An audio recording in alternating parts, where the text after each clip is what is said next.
doon ginagawa yung meetings nila. Merong conference table. Tapos, pinapasok niya ako sa isa pang room doon sa loob. Nagmuka siyang office na may table, may office table, may lounge, merong living room. Doon niya ako dinala. Meron pa isang conference table.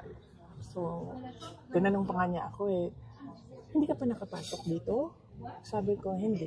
First time ko ito nakapasok dito. Tapos nagkwento pa siya na, nung panahon ng tatay ko, ito pa,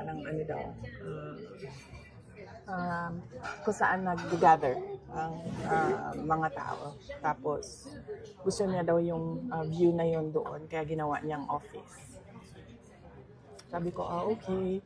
Gumanon lang ako. And then, sinabi ko na sa kanya, may dala ako na letter, ibibigay ko sa'yo. Tapos, binigay ko sa kanya.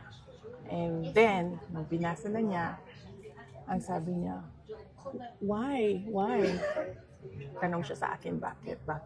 Tapos sinabi ko sa kanya, ayoko na pag-usapan kung bakit ako mag-resign. Para sa akin ba, kailangan pa ba itanong yun? Hindi mo ba nakikita kung ano yung ginagawa ninyo sa akin? O parang, hindi naman ako masokista na aatakihin ninyo ako nang aatakihin habang nagtatrabaho ako para sa inyo, and to think na the Department of Education was the department that was delivering results sa administration. So, hindi na ako sabi ko, ayaw kong pag-usapan.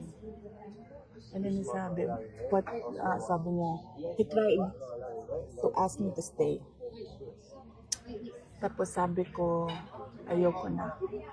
And then, ang sunod niyang ginawa, inofera niya ako, may gusto ka ba na posisyon? Sabi ko, wala akong gustong posisyon. Tapos, ang sunod niyang sinabi sa akin, pwede ka bang tumulong sa midterm elections para sa mga senators? Tapos sabi niya, kasi di ba yung pugpong ng pagbabago, kasali naman yun sa unit team noon. Gumanon siya. Sabi ko, hindi ko, pag-iisipan ko, pero wala pa akong plano para sa 2025 midterm elections ng senators.